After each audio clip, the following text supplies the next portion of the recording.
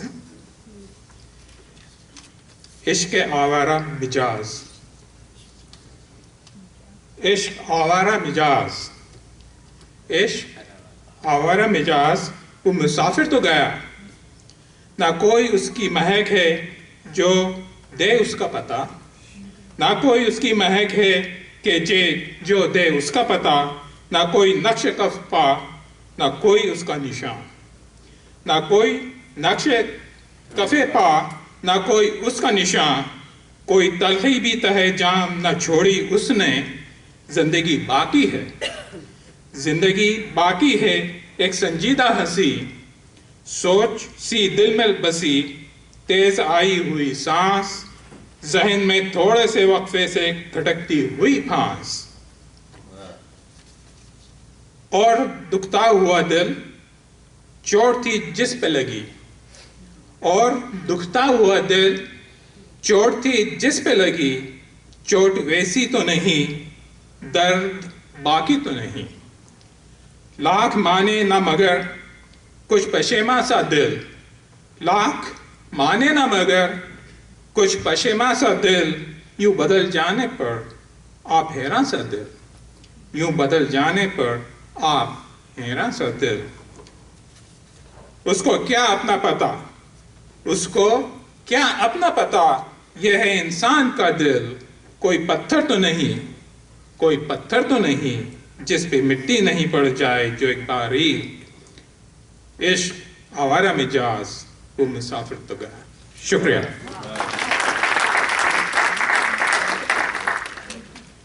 اور اب میں دعوت دیتی ہوں جناب حاتم رانی صاحب کو، وہ فہمیدہ ریاض کی ایک نظم زبانوں کا بوزہ سنانے کے لیے تشریف لاتے ہیں.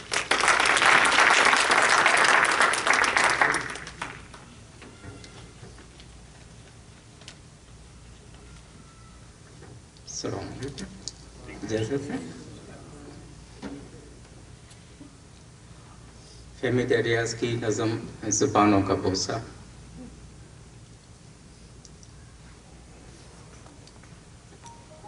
زبانوں کے رس میں یہ کیسی مہک ہے، زبانوں کے رس میں یہ کیسی مہک ہے، یہ بوسہ کہ جس سے محبت کی صحبا کی اٹھتی ہے خوشبو. یہ بوسہ کہ جس سے محبت کی صحبا کی اٹھتی ہے خوشبو، یہ بدمست خوشبو جو گہرا غنودہ نشہ لا رہی ہے. یہ بدمست خوشبو جو گہرا غنودہ نشہ لا رہی ہے، یہ کیسا نشہ ہے. میرے ذہن کے ریزے ریزے میں ایک آنکھ سی کھل گئی ہے. میرے ذہن کے ریزے ریزے میں ایک آنکھ سی کھل گئی ہے. تم اپنی زبان میرے منہ میں رکھے، تم اپنی زبان میرے منہ میں رکھے، جیسے پاتال سے میری جان کھینچتے ہو. تم اپنی زبان میرے منہ میں رکھے، جیسے پاتال سے میری جان کھینچتے ہو. یہ بھیگا ہوا گرم و تاریک بوسہ، یہ بھیگا ہوا گرم و تاریک بوسہ، اماوس کی کالی برستی ہوئی رات جیسے امڑتی چلی آ رہی ہے. کہیں کوئی ساعت ازل سے رمیدہ، کہیں کوئی ساعت ازل سے رمیدہ میری روح کے دشت میں اڑ رہی تھی. وہ ساعت قریب تر چلی آ رہی ہے. مجھے ایسے لگتا ہے تاریکیوں کے لرزتے ہوئے پل کو میں پار کرتی چلی جا رہی ہوں. یہ پل ختم ہونے کو ہے اور اب اس کے آگے کہیں روشنی ہے. شکریہ.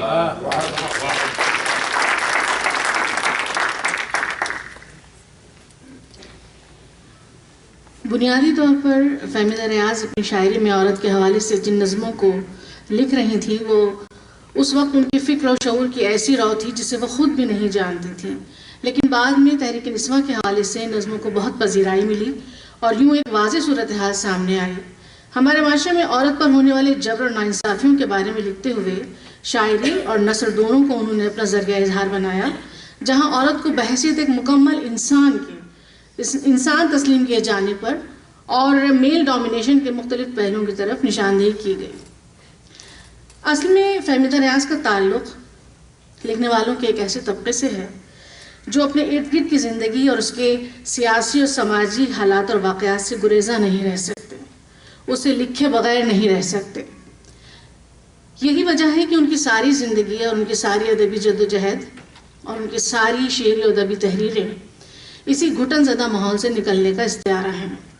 ان کی آواز میں بے باکی بھی ہے اور تاثیر بھی ہے۔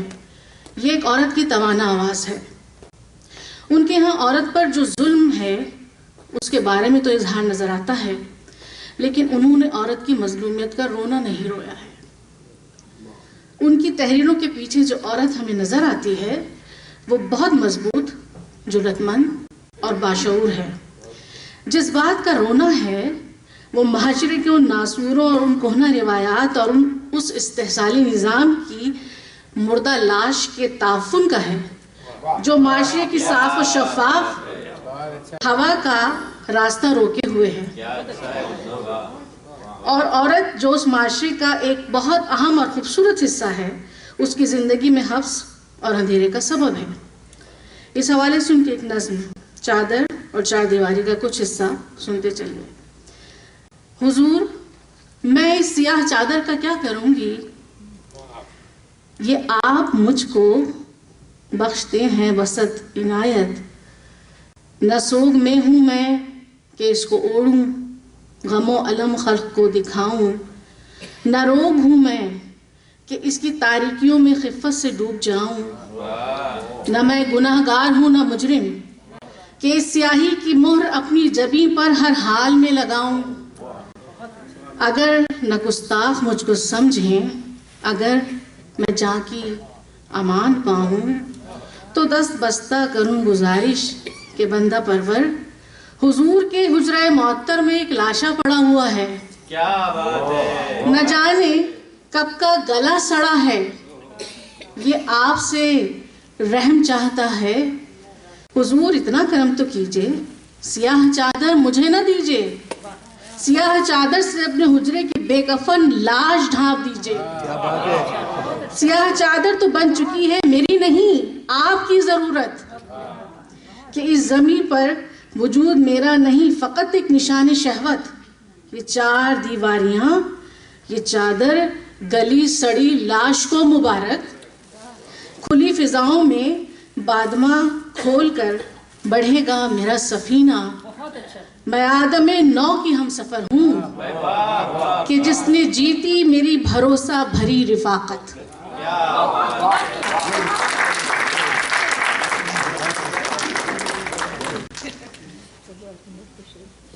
اور اب اس نظم کے بعد میں ایک اور نظم سنانے کے لیے دعوت دیتی ہوں جناب ابراہیم صدیقی صاحب کو کہ وہ تشریف لائیں اور فہمیدہ ریاض کی ایک نظم ایک عورت کی ہنسی سنیں۔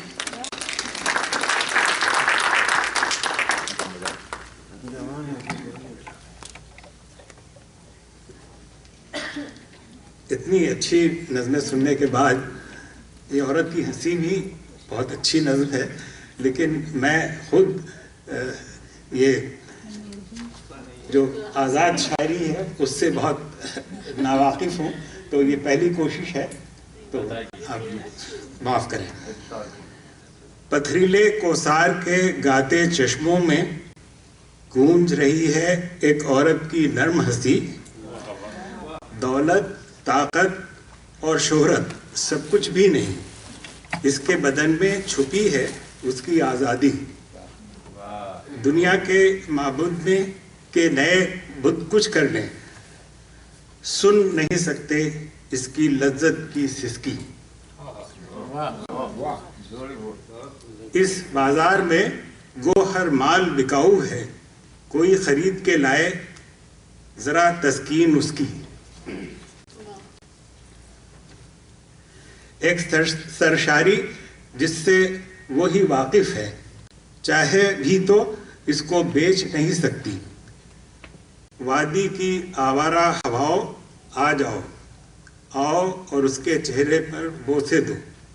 اپنے لمبے لمبے بال اڑاتی جائے، ہوا کی بیٹی ساتھ ہوا کے گاتی جائے.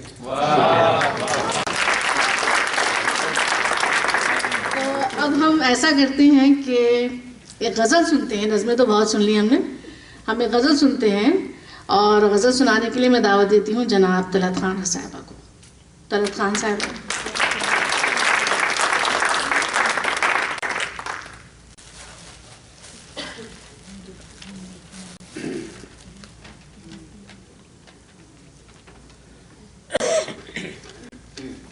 السلام علیکم. غزل پیش کروں گی. فہمیدہ ریاض کی چھوٹی سی غزل ہے، اور اس غزل کی خوبی یہ ہے کہ تاشی بھائی نے میرے لیے اس غزل کو چوز کیا ہے، تو اس کی ویلیو کچھ بڑھ گئی ہے تھوڑی سی.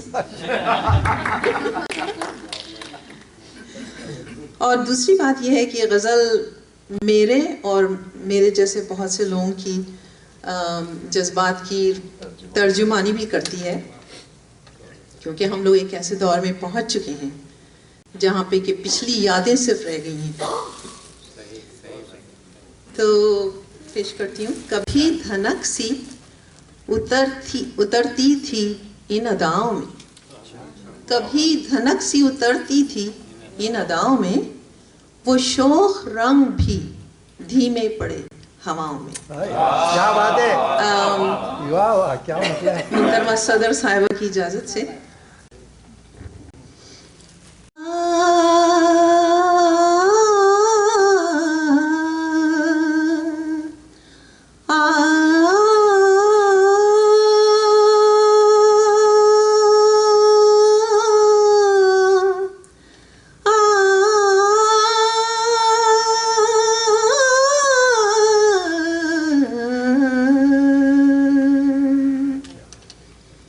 کبھی دھنک سی اترتی تھی ان اداؤں میں،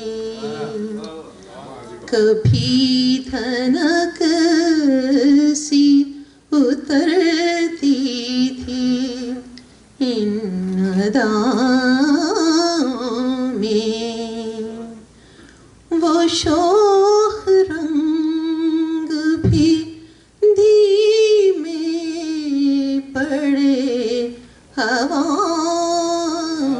میں، کبھی دھنک سی اترتی تھی ان اداؤں میں. میں تیز گام چلی جا رہی تھی اس کی طرف،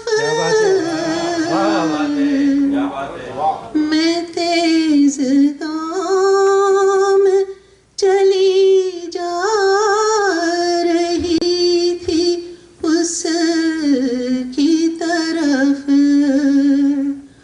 کشش عجیب تھی اس دشت کی صداؤں میں، کشش عجیب تھی اس دشت کی صداؤں میں. سکوت شام ہے اور میں ہوں گوش پر آواز، سکوت شام ہے اور میں ہوں گوش پر آواز، کہ ایک دم دمے کا ہے فسون ہواؤں میں، کہ ایک دم دمے کا ہے فسون ہواؤں میں، وہ شوخ رنگ بھی دھیمے پڑے ہواؤں میں، کبھی دھنک سی اترتی تھی ان اداؤں میں،